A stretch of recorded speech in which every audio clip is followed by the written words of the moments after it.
par rapport ak opposition bi posture jamono ji bi nga xam ne moom la ñu taxawee ñenn ñi di laaj sax est-ce que ñu ngi exister wala sax stratégie la est-ce que nekkuñu di liggéey aussi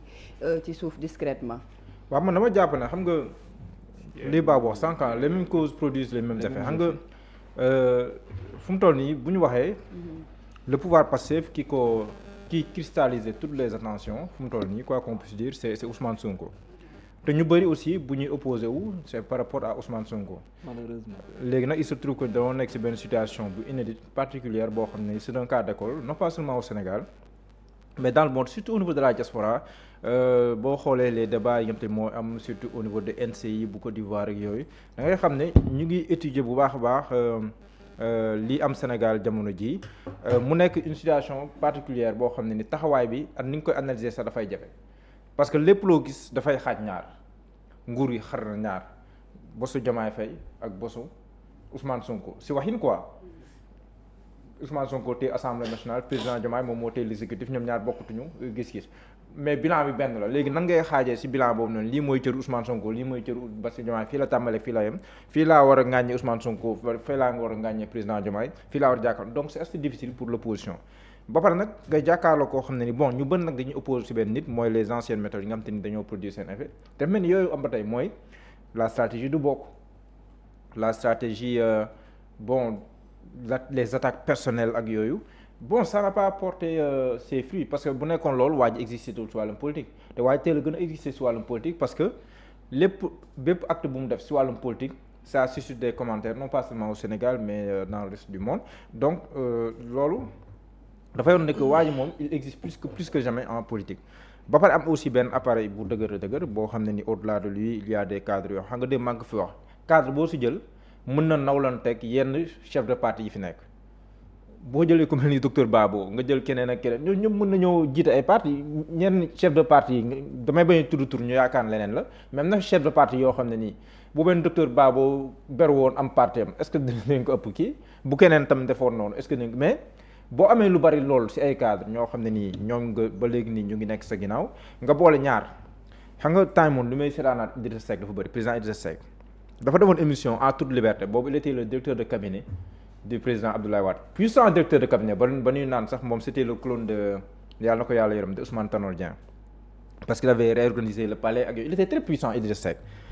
moom ak le doyen Daouda Ndiaye yàlla na ko fi yàlla gën a bàyyi ancien DG de la RTS mu ne moom bi muy ànd Abdoulaye Wade dafa am ñaari gànnaay yu mu bëggoon a gànnaayoo ñaar mooy xam-xam ak am-am xam-xam ngir bépp taxawaay bu mu laaj ci wàllum xam-xam mu mun koo taxawee waaye am ngir mu mën a garantir indépendance financière pour mu mën a accompagner président Abdoulaye Wade kon ñaari yooyu noonu en politique jàppoon ne mooy ñaari instrument ñaari jumtukaay yi mu soxla woon pour mën a ànd ak président Abdoulaye Wade comme ni nga ko bëggee woon mooy xam-xam ak am-am léegi fii ban parti moo fi dajale ñaari yooyu en abondance maanaam yeneen parti boo gisee am nañu ay borom xam-xam sax ñoo ko jiite mais capacité de mobilisation moyen moo fa dul nekk mooy am-am bi mooy capacité wala passif dem boo jaayee ay bracelet gars yi di ko jënd comme de petit pain boo wootee gars yi même bu nekkee dërëm la ku nekk di joxe gars yi di joxe di nga cette démarche participative daf lay jox benn puissance financière boo xam ne ni après jàkkaarloo yow mënta ne wax naa ko fi démb toll ngeen xalaat rek essayer samedi def ñoom lu ñu def ak moyens yi lu mu laaj defaat ko dimanche maanaam weekend plein loolu yombul am na nag ñu ko mën mais bu ñu koy def seen moyen bopp lay doon par exemple Amadou Ba mën na ko peut-être Bougane Gueye Dany peut-être mën na ko mais day doon loo xam say moyen bopp lay doon mais li si am si wàllu mobilisation mu occuper la une de toute l'actualité qu'on le veuille ou non que YouTube foo dugg nga gis. depuis vendredi. donc loolu moom moo si jafe quoi donc ku mel noonu jàkkaarloo moom en politique dafay jafe mais gis nga wax nga ko léegi ñu ngi miser sur l'intelligence artificielle c'est bien. Sur les réseaux sociaux c'est bien mais xam nga avec l'intelligence artificielle on peut tout faire ah. Ouais. On peut tout faire la même vidéo mën nga koo dëpp mu wax le contraire de lu mu doon wax la même vidéo moo tax on peut am na baax na certes mais dafa am ay limites en réalité parce que yow def nga sa intelligence artificielle wax li nga bëgg a wax fii mais la même vidéo nit ku am jot comme yow mën na koo dëpp wax le contraire de li nga xam moo la mais contre la stratégie et loolu seet naa ko mooy gars yi xam ne ne comme stratégie bi baa boo def démb mooy ñu xoj ko ci sa kay moom mu jënd ci sa kay moom dugg kaw la les gars yi xam ne gars yi xam nañ ne mobilisation beeg yooyu noonu mënoo ko si ngaañ. léegi gars yi ne mobilisation feesalul ndab. léegi c'est ça la réponse xam nga Solange Touré dégg naa ko wax mu ne mobilisation feesalul ndab même si vidéo IA bi ngeen moom la ñuy wax. ñun li ñu intéressé nekkul 2029 nan la ñuy def ba dund fii 2029. dajale mbooloo loolu du suñu problème nan la ñuy joxe ndooy ñu xëy. donc pour dire que loolu tam c'est une stratégie bien pensée mooy ce qui paraît comme la force d'Ousmane Sonko loolu la ñuy jéem a corréler à la réalité pour def ko faiblesse. mooy maanaam certes am nga ndaw ñi am nga askan wi mais loo defal askan wi. est-ce que comprendre nga ndaw ñi bëgg nañ la fonk nañ la foo leen wooyu ñëw la est-ce que jox nga leen xëy est-ce que nangam ak nangam yaa ngi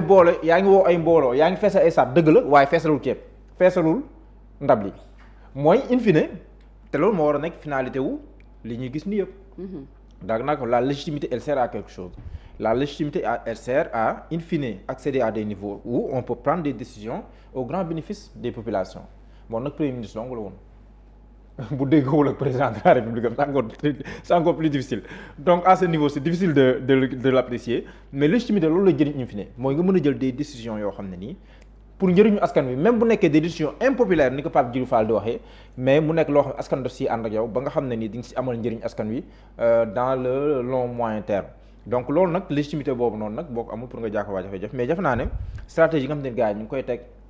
am nag ñu nekk dans l'idée du ñëpp noo nekk dans le débat personnel man je vois des opposants ñu ngi dans l'idée dans les débats d'idées maa ngi gis ku mel ni Madana Kane Thierno Bocoum il fait assez régulièrement des sorties sur sa page Facebook day def ay déclarations à 20h notamment bon xaw ma na 20h la koy def mais damay gis seen saa yi mu annoncé suite à nangam je ferai une déclaration donc moom itam mi ngi def ay déclarations. est-ce que doon conseil aussi ñu dem ci terrain bi aussi terrain bi am na solo de. waaw non c'est le terrain politique moom c'est le terrain. ce n'est ni le virtuel ni le kii c'est le terrain. ci terrain bi de Barth moom. non Barth moom mi ngi terrain bi même Thierno temps mi ngi woon terrain bi. opposition de salon bi tamit amul njëriñ de. waaw c'est le terrain moom loolu tam dëgg la. sociaux yi di wax rek. loolu tam dëgg la c'est le terrain. et puis quelle opposition demande aux autres de donner du boulot c'est pas l'opposition qui était au pouvoir démb si parce que tamit. loolu tam problème waaw. ba pare voilà foofu laa doon waxee maanaam. c'est bien de critiquer Ousmane Sonko. mais c'est encore mieux de se positionner en apporteur de solution. ah oui parce que mën nga comme cette vidéo IA bi ma gis nga circuler c'est vrai ñu ngi ngaañ Ousmane Sonko. mais mais léegi boo d'accord ne li ñu ngaañ Ousmane Sonko yëpp dëgg la léegi boo gëstoo ne léegi waaw bu dul Ousmane Sonko kan la léegi boo gëstoo koy gis. moo tax le positionnement su nga xool ko maanaam ngaañ Sonko baax na mais fu nga xool nooy positionné woo en alternative parce que loolu laa gisul man pour man looloo. peut-être que loolu c'est la prochaine étape. dans le cadre structuré moo tax ñu nekk di wax. il faut nga positionné en alternative. c'est-à-dire là aujourd'hui Madana Kane dans le cadre des propositions. teggi teg moom dafa nekk ci teggi teg. xam nga yàlla na ko. maanaam moom ci teggi teg Edgar Morin xam nga moom dëdd na lu yàggul da Edgar Morin da doon naan. dénoncer est stérile si l'on est incapable de dénoncer. mooy li baabu di wax nii boo teggee dara. teg fa dara léegi teg nga Sonko d'accord ni mais bu gaa yi gëstoo léegi après kan lañ fay teg. foofu nag le positionnement boobu biraa di wax ni ak li baabu di wax amee solo mooy nga def un travail de terrain boo xam ne da ngay position en alternative Sonko baaxul waaw baabu baax na indi baabu Sonko baaxul waaw waaye biraa ma ko war a baax na mais Sonko baaxul léegi ku baax nga gestu di ko géex loolu tam problème la après Sonko dafay mujj des ñuy wax par exemple kan moo fi am posture boobu ni diw baaxul mais man baax na voilà parce que yow baax na ay livres yow baax naa mënatul nekk parce que yow daf nga fi ba pare. bi nga fi nekkee gis nañ li ñu fi def mais non ñii musul kii laay wax. mais ñëpp aussi du ñu nekkoon ci au pouvoir. voilà ñii musul parce que par exemple ay ñoom loolu tamit amagoo posture amagoo charisme amagoo stature. te yooyu aussi yëpp dafa nekk loo xam te ni. il faut que mu ànd ci benn jëmm ji. ñi fi nekkoon boo waxee xamante ni man dinaa am temps wu déglu leen ay Amadou Ba ay Idriss Seck ay ñeneen ak ñeneen. jot nañoo def ba pare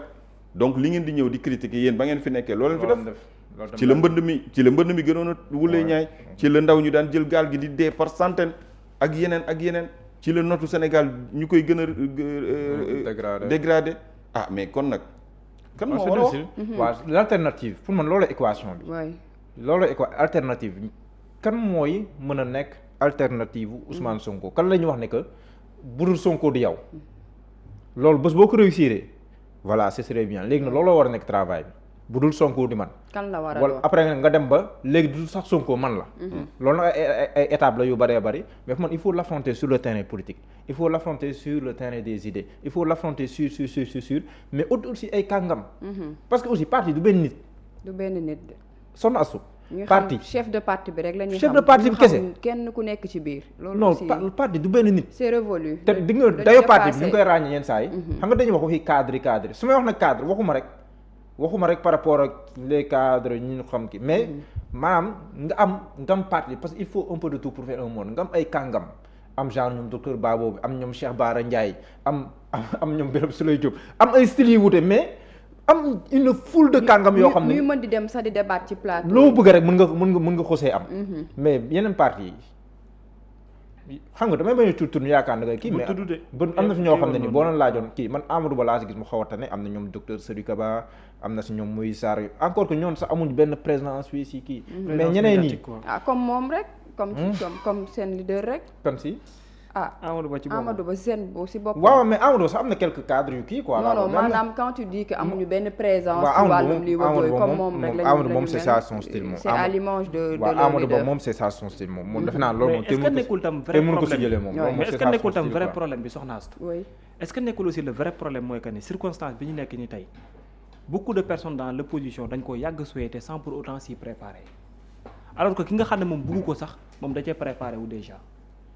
parce que man rupture bi ñuy nekk di wax ça a toujours été le souhait de certains opposants waaw c'est vrai. mais malgré tout mosuñu préparé wu ko ne mais si jamais aussi nag rupture am lan moo war a nekk ñu suñ position amuñu lecture bu baax moom laa lay wax nag ne loolu la li koy joxe lecture politique la mais bi ma koy wax fii Babacar ba ma koy wax fii lecture politique boobu noonu waaw yàgg naa ko wax naan leen léegi lecture politique boobu ñoom defuñu ko bipolarisation mooy am bipolarisation maanaam loolu ñoom su boobaa nag taxawaay gi waroon am mooy mais léegi su lii xewee ñu lan moo war a nekk suñu taxawaay dans l'anticipation alors que dans la mesure où nekk na bokk na ci li nga xam ne souhaité nga ko par contre que li nga xam ne moom souhaité wu ko sax moom il s'est déjà préparé parce que li tax ma lay waxoon na leen su ma daaxee ba dem assemblée ma dem ba pare encore aussi pour contrôler l'opposition c'est très facile pour lui mooy aujourd'hui il a dit que à l'Assemblée nationale li mu wax c'est clair mooy dañoo am benn tànk biir pouvoir am benn tànk également dans l'opposition nous contrôlons le pouvoir ci benn côté mais opposition bi tam ñoo ko contrôler te beneen bi tam man li tax ma gën a jàpp ne échec bi daf ci am ci benn côté mooy c'est-à-dire Mouhamed mu ngi koy wax sànq mais mënuloo utiliser les mêmes moyens les mêmes causes ba pare di bëgg a am également meneen effet yu bokkul c'est-à-dire waa ji jeu bi ko doon amale ba léegi xoola barki démb bi mu demee à Dakar Arena def meeting am ba pare pour ñenn ñi pour ñoom jàpp nañ ne à chaque fois bu waa ji dajalee mbooloo c'est-à-dire même critique yi rek ngay teg mais yow amuloo ko ne c'est-à-dire naa def beneen stratégie bi wane ne sax man maa ngi ci sens opposé ko mais soo bëggee garder même stratégie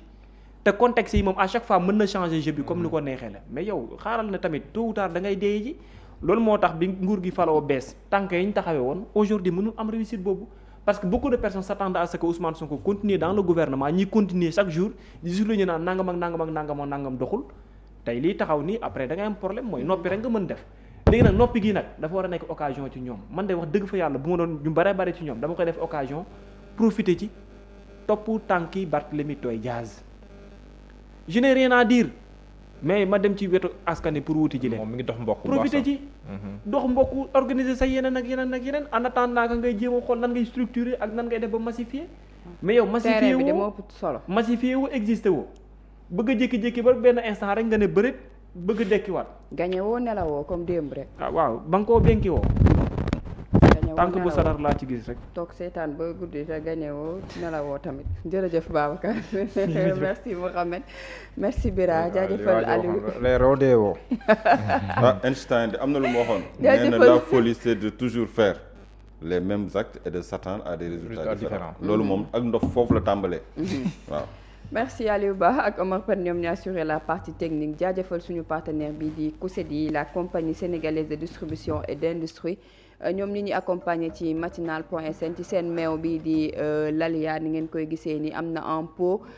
comme en poudre ni ngeen koy gisee ci image yi nu ngeen ko bëggee rek ñoom ñu servir leen na ko mais aussi seen vinaigre Miss ak huile également Miss di ngeen ko gis aussi ci seen produit la bokk Miss mayonnaise aussi ça existe choisir lu ngeen bëgg mu leen accompagner ci seen i ay waañ waa COSEDI ñoom ñoo ñuy gunge ci matinal.sn ñu leen di jaajëfal bu baax a baax merci beaucoup à vous nos chers internautes jox leen rendez-vous ba demain du ma fàtte aussi Kumba Beignet ak Nabou Pastel ñoom aussi pour seeni ay beignet seeni ndekki mën ngeen ànd ak ñoom mais aussi pastel yi le soir bu ngeen bëggee def daal ab ngonnal bu baax mën ngeen jokk ak ñoom ñi ngi également sur les réseaux sociaux merci à vous tous et bonne journée